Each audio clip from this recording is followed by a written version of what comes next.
Señor suple. Si yo he visto su mano obrando, aleluya.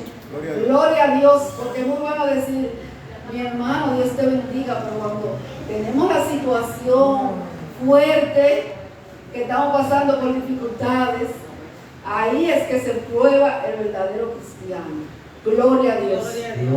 Gloria a Dios. Qué bueno es Dios. Aleluya. Aleluya. Nuestro pastor. Aleluya. Gloria a Dios. Bendito y alabado. Santo. Santo el Señor. Gloria a Dios. Nada nos apagará el gozo. Aleluya. Gloria a Dios. Gloria a Dios. Santo su Quiero que nombre. usted vaya buscando en su Biblia el libro de Isaías, capítulo 55, versículo 7. Gloria a Dios. Allá 55. 55, 7. Antes nos presentamos delante del Señor. Padre Santo, Dios amado, Señor y Dios Todopoderoso, seguimos aquí, Señor, delante de tu presencia, Dios. Buscando, Señor, tu cobertura, oh Dios. Que la necesitamos, Señor, porque sin ti nada podemos hacer, Señor. Te pido que tu Santo Espíritu nos acompañe una vez más, Señor, para poder hablar tu palabra. Porque reconocemos nuestra débil e incompetente humanidad, Señor. Te lo pido en el nombre todopoderoso de tu Hijo amado, nuestro Señor y Salvador Jesucristo. Amén. Amén. Y amén. Isaías 55, 7. Como siempre honramos al Padre en la dirección de su Santo Espíritu. Dice así su palabra en el nombre de Jesús. Amén. Deje el impío su camino y el hombre inicuo sus pensamientos, y vuélvase a Jehová, el cual tendrá de él misericordia, y al Dios nuestro, el cual será amplio en perdonar. Amén. Amén. Gloria a Dios. Santo es el Señor. Gloria a Dios. El título que hemos puesto a esta reflexión es Acogidos en misericordia. Acogidos en misericordia. Y hay una parábola que precisamente nos habla de esa maravillosa gracia de Dios para con nosotros, que no lo merecemos, que es la del hijo pródigo, que quisiera leer en esta hora. Gloria sea al Señor. Recuerden que eso está en el Evangelio de Lucas, aunque también el Evangelio de Lucas a partir del capítulo 15, versículo 11. Gloria sea al Señor. Y nos dice esta parábola que precisamente es un conjunto de tres palabras que Jesús utilizó para hablar de lo que es la gracia del Señor. En ese tiempo donde el orgullo religioso que manifestaban las autoridades judías,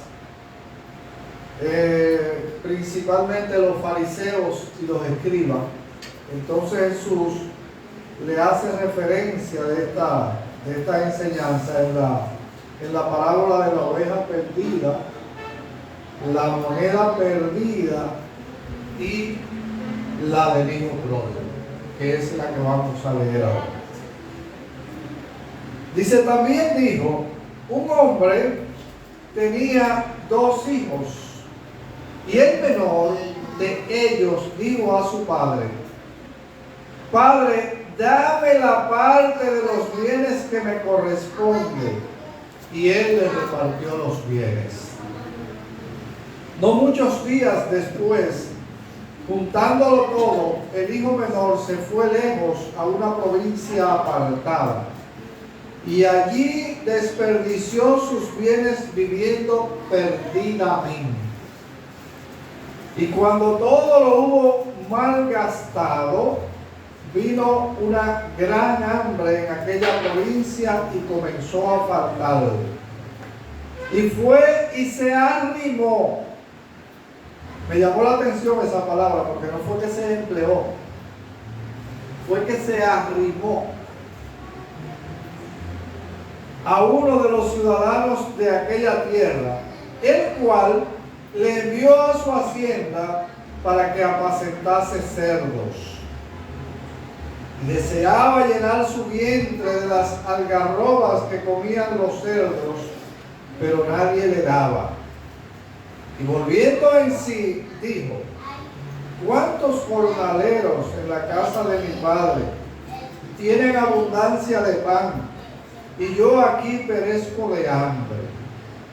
Me levantaré e iré a mi padre, y le diré: Padre, he pecado contra el cielo y contra ti. Ya no soy digno de ser llamado tu hijo. Hazme como a uno de tus jornaleros. Y levantándose, vino a su padre, y cuando aún estaba lejos, lo vio su padre, y fue movido a misericordia. Y corrió y se echó sobre su cuello y le besó. Y el hijo le dijo: Padre, he pecado contra el cielo y contra ti. Ya no soy digno de ser llamado tu hijo. Pero el padre dijo a su siervo: sacad el mejor vestido y vestidle, poned un anillo en su mano y calzado en sus pies. Traed el becerro gordo y matadlo, y comamos y hagamos fiesta. Porque mi hijo muerto era y ha revivido. Se había perdido y es hallado. Y comenzaron a regocijarse. Y su hijo mayor estaba en el campo, y cuando vino y llegó cerca de la casa, oyó la música y las danzas. Él dijo, y llamando a uno de sus criados, le preguntó qué era aquello. Él le dijo: tu hermano ha venido y tu padre ha hecho matar el becerro gordo por haberle recibido bueno y sano. Entonces se enojó y no quería entrar. Salió por tanto su padre y le rogaba que entrase, mas él respondiendo dijo al padre: he aquí tantos años te sirvo, no habiéndote desobedecido jamás, y nunca me has dado ni un cabrito para gozarme con mis amigos.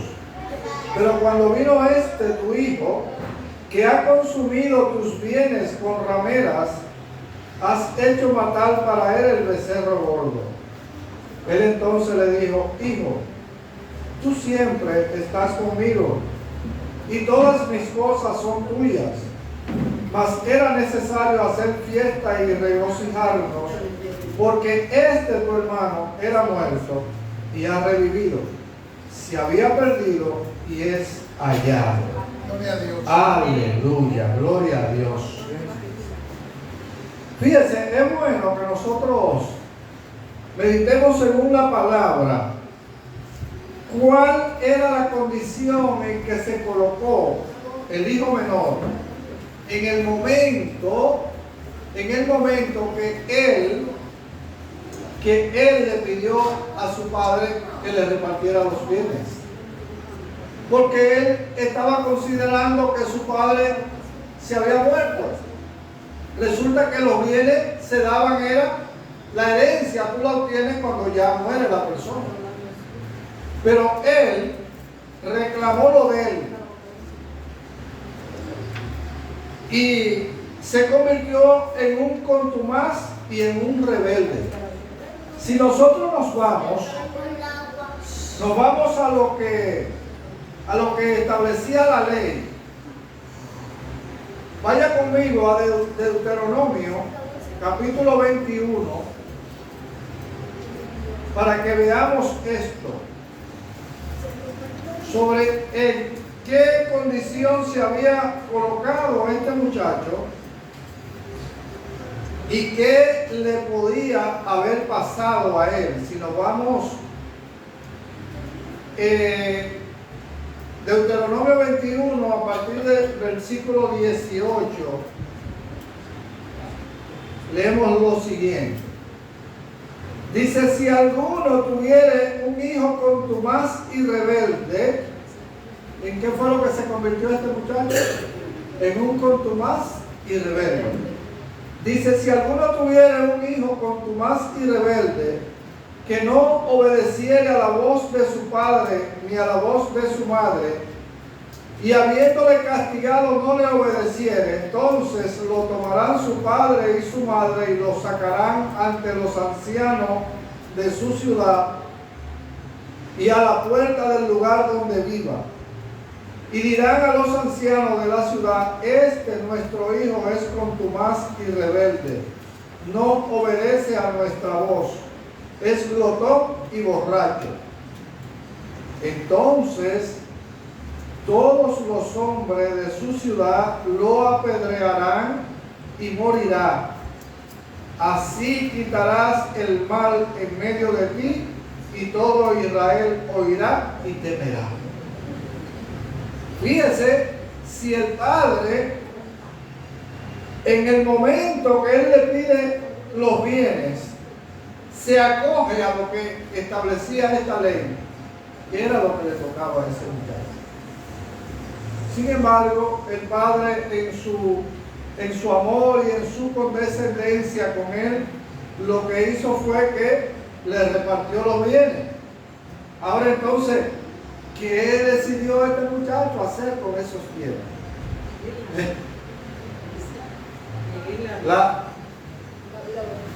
La palabra dice claramente que se dedicó a malgastar, a despilfarrar todo lo que él no trabajó, porque su padre era que lo había trabajado, a vivir perdidamente.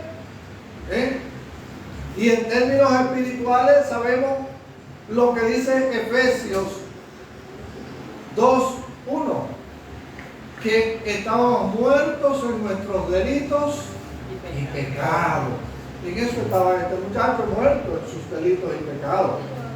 Aleluya. Entonces, fíjese, como decíamos, cuando a él le faltó todo y empezó el hambre en aquella ciudad, entonces, donde él estaba, en esa provincia, ¿qué fue lo que hizo este hombre? Se arrimó. Porque en esa hambruna que había, no había empleo. Entonces lo que tuvo fue que arrimarse. Usar de la misericordia de ese ciudadano de esa ciudad para que le permitiera estar ahí. Pero mire entonces a dónde lo envía. A la hacienda a cuidar cerdo.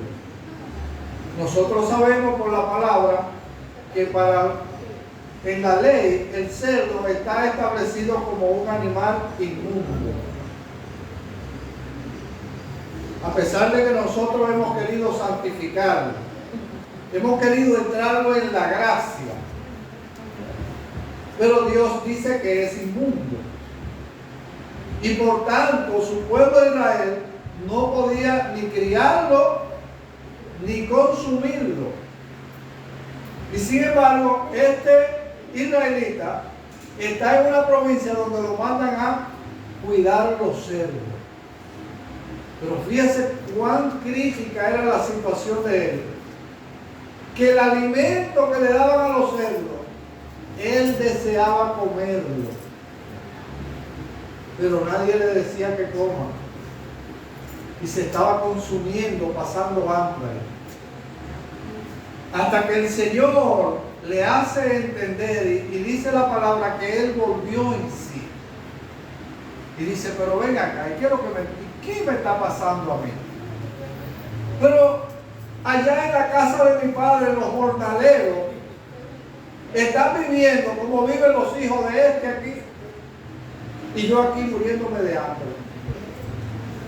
No, pero yo voy a ir allá y le voy a decir que realmente pequé contra él. Pequé contra el cielo. Y es así. Él se expresó bien. Porque cuando usted le falta a su padre y a su madre, usted le está faltando en primer lugar a Dios. Amén. El hijo que no honra a su padre y a su madre, le está faltando a Dios. De hecho, es el primer mandamiento con promesa que tenemos. Honrar a nuestro padre y nuestra madre si queremos que nuestros días se alarguen en la tierra. Gloria sea al Señor. Entonces él decide, le voy a decir que ya yo no soy digno de ser llamado su hijo. Y de hecho, ya él se había separado porque él pidió que le dieran lo de él y se fue. Pero no lo aprovechó, lo malgastó. Dice, pero le voy a decir que me haga un jornalero para por lo menos yo tener comida. Yo ganarme la comida dignamente. Pero fíjese usted lo que hace el Padre. Aleluya. Que el Padre se humilla. ¿Por qué el Padre se humilla? Porque en la cultura oriental, el jefe de familia caminaba, no corría. Porque si corría era como que si le estuviera que le faltaran el respeto a su estatus social. Pero cuando él ve al hijo a la distancia y lo reconoce que es su hijo, salió al encuentro corriendo, se humilló. Aleluya, bendito sea el Señor. Porque ve que el hijo se le va acercando. Y eso es lo que nos enseña la palabra. Por ejemplo, en Santiago 4:8. Dice la palabra allí que el que se acerca a Dios, Dios se acerca a él. Amén. Aleluya. Recuerde que esta parábola Jesús está simbolizando la condición espiritual en que está la humanidad. Porque todos nosotros nos habíamos separado de Dios por causa del pecado.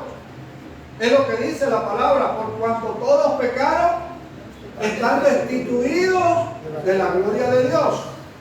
Entonces Jesús está dando esa enseñanza no solamente para ese tiempo, sino para el tiempo que estamos viviendo.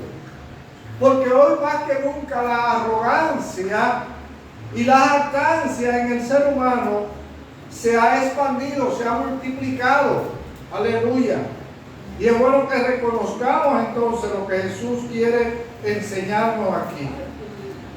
Además vemos esa gran humillación que Dios hace.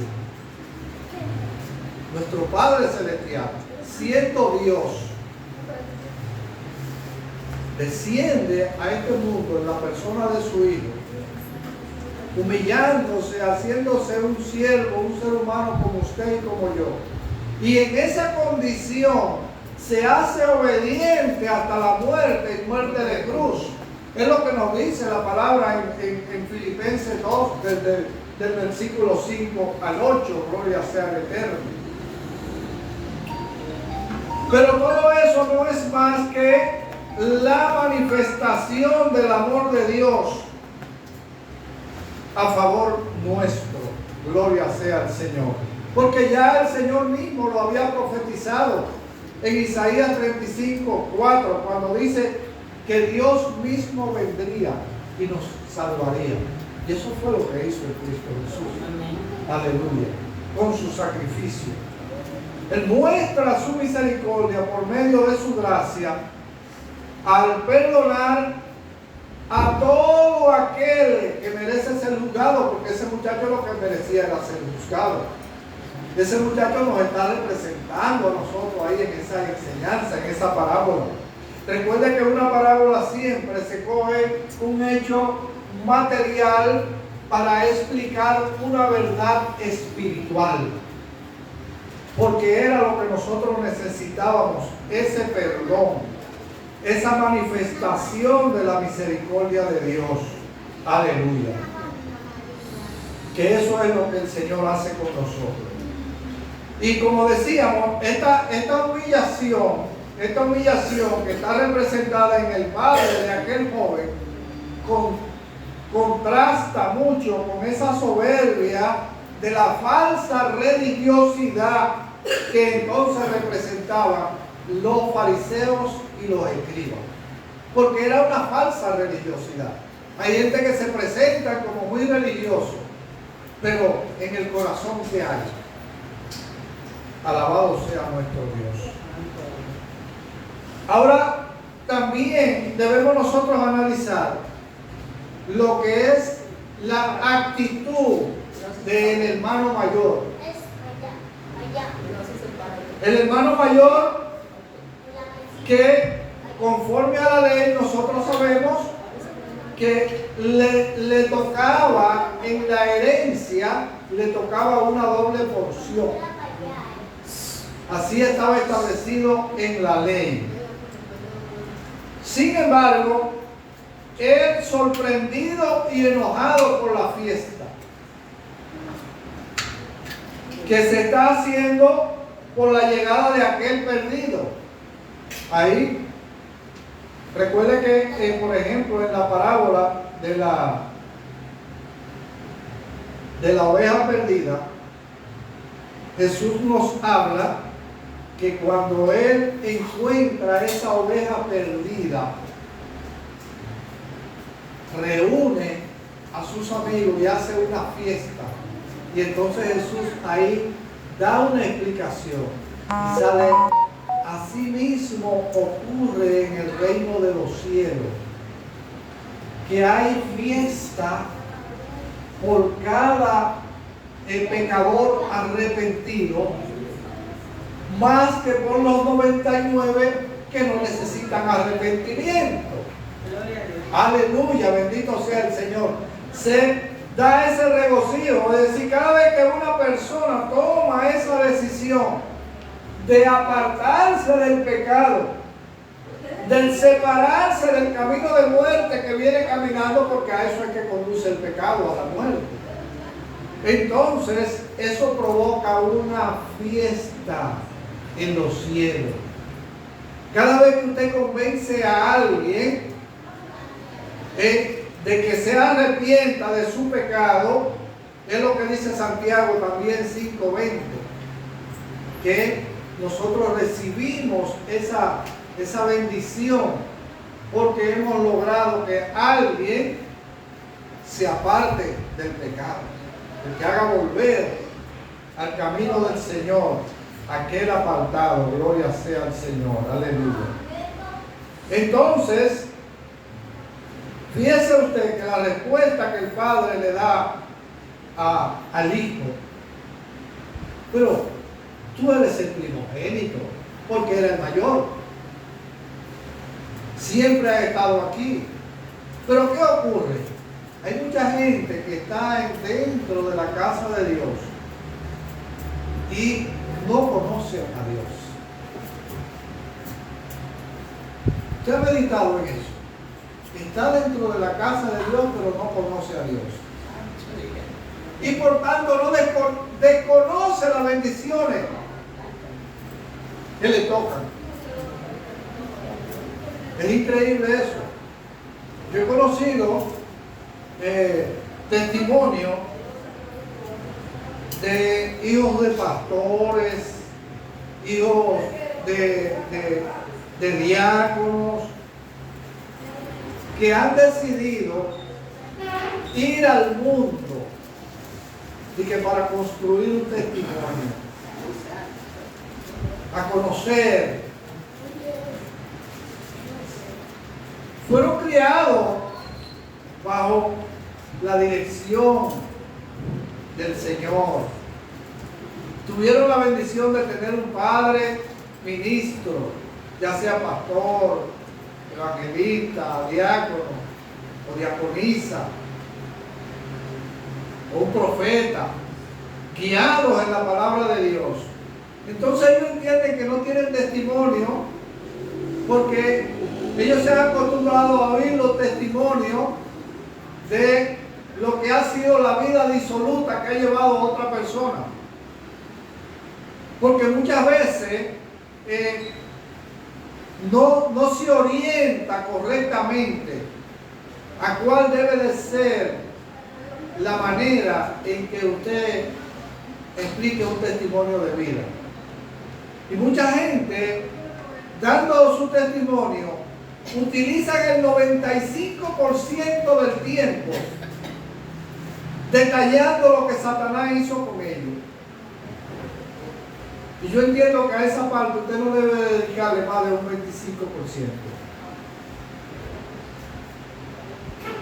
El otro 25% empleo en explicar el encuentro que usted tuvo con Jesucristo. Y el 50% restante explique las bendiciones que usted ha recibido por estar en los caminos del Señor. Fíjese qué diferencia en usar un 95 para explicar todo lo que aquel hizo con usted, y apenas un 5% entonces le dejan para explicar el encuentro con el Señor y las bendiciones que Dios le ha dado. No, lo que hay que resaltar más son las bendiciones que Dios le ha dado. Gloria a Dios. Porque es una muestra de que somos agradecidos. Aleluya. Pero hay gente que comienza que no, que yo hice esto, y dan detalles punto por punto de todas las cosas que el enemigo lo puso a hacer, que son vergonzantes.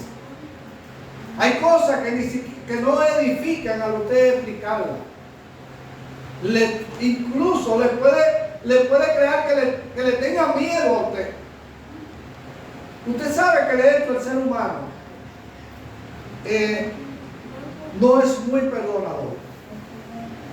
Y yo veo muchas situaciones que se producen, por ejemplo, con muchos deportados que vienen.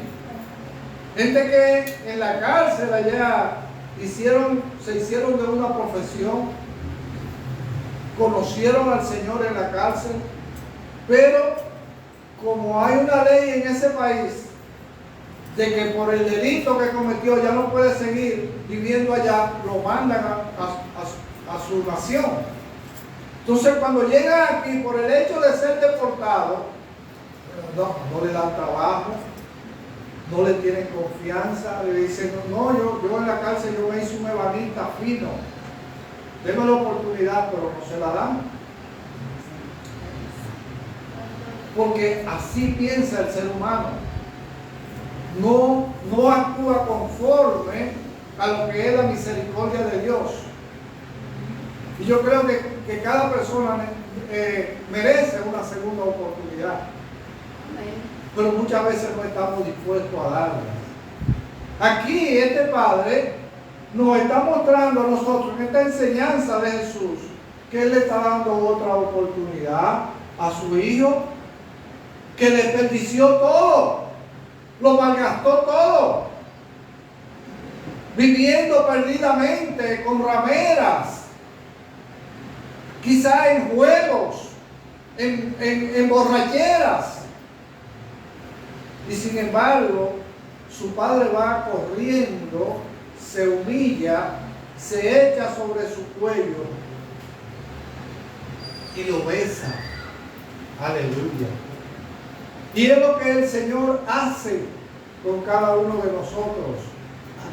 Cuando decidimos aceptar el sacrificio que Él hizo en la cruz del Calvario para librarnos de ese camino de muerte que nosotros veníamos caminando y traernos nuevamente a la vida.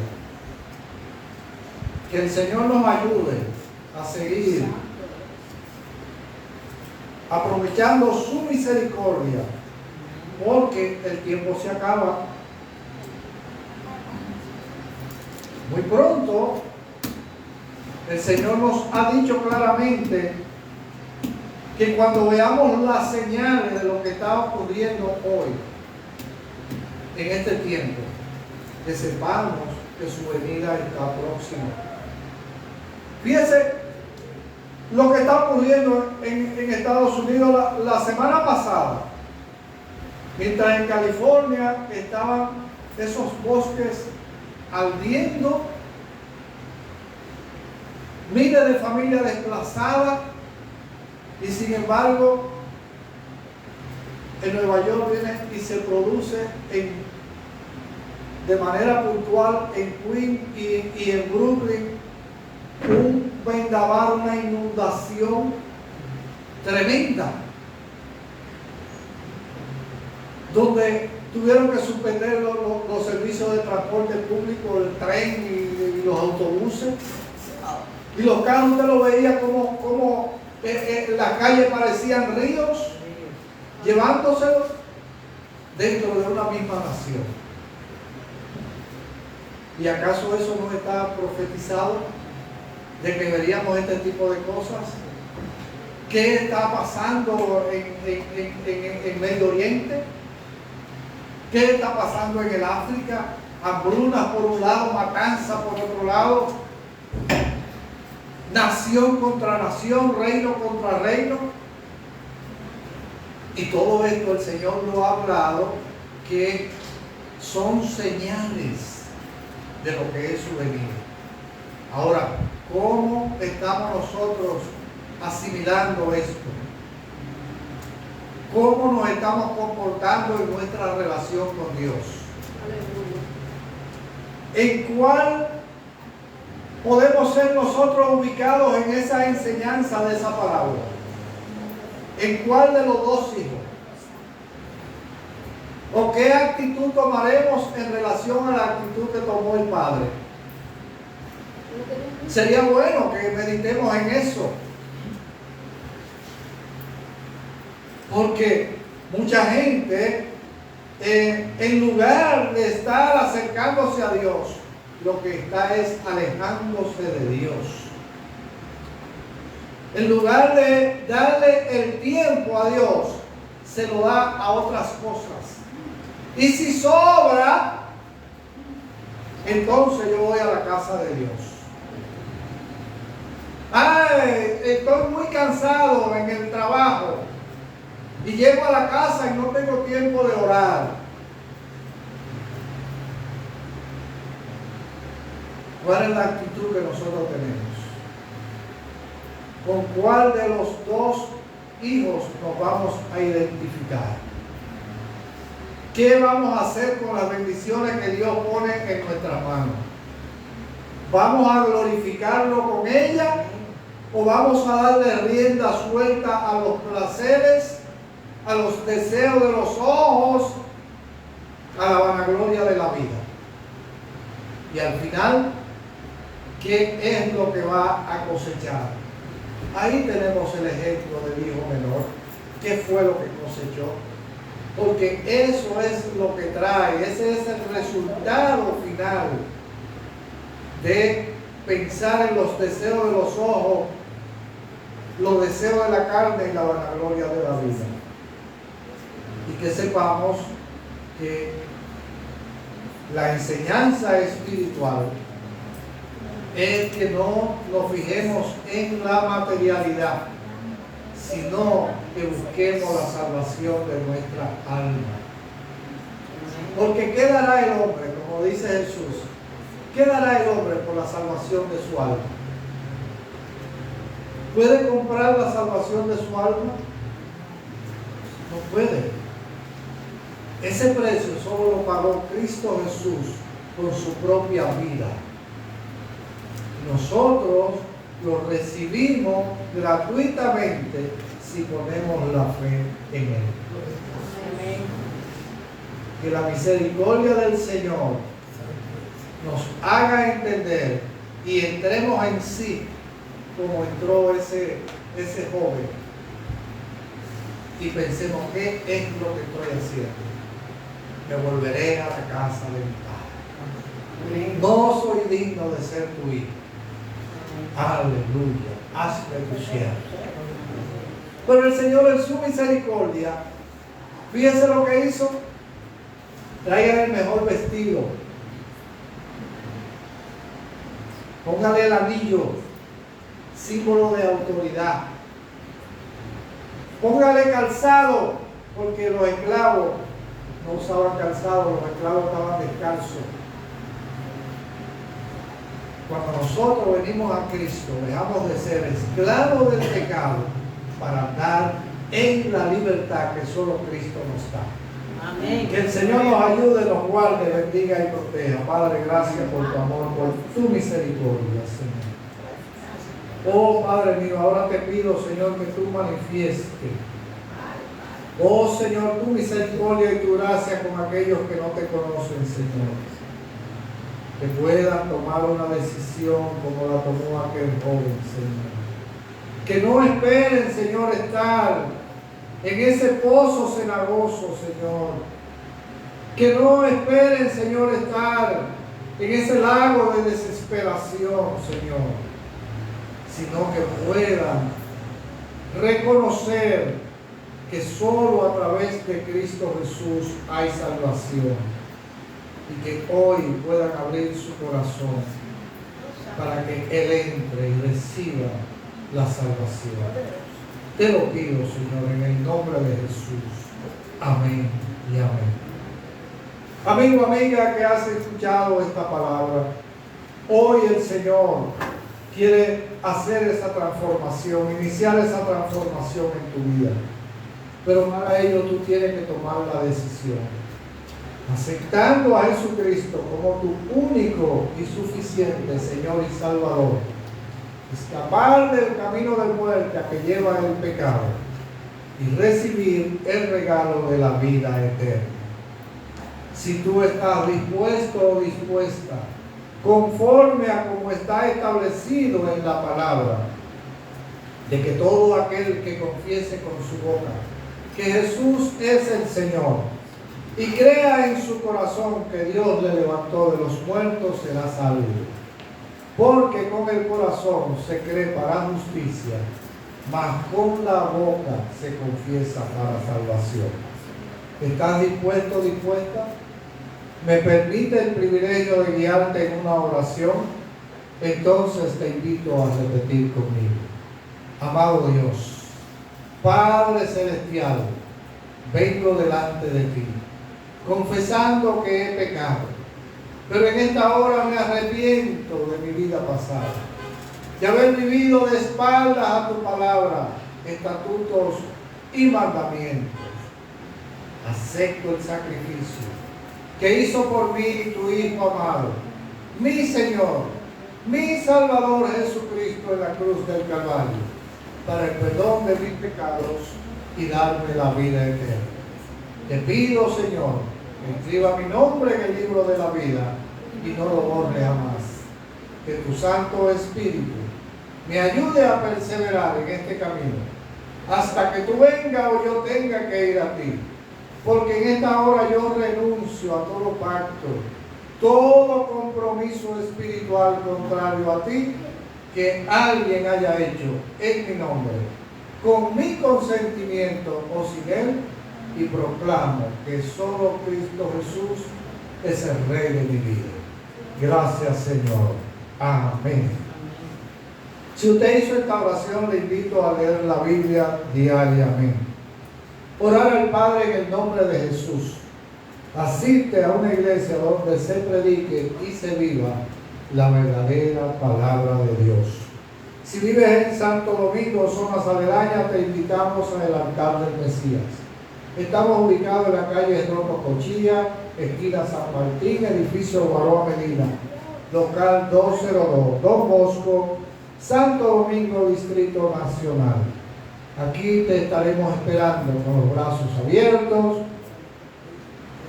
Cristo te ama, nosotros también. Ahora nos vamos a despedir de esta transmisión, uno de los otros, nunca de su maravillosa presencia. Nos vamos con la bendición del Padre, del Hijo, del Espíritu Santo. Y el pueblo que espera a Cristo dice: ¡Maranatha! Jesús el Mesías viene ya. Dios te bendiga.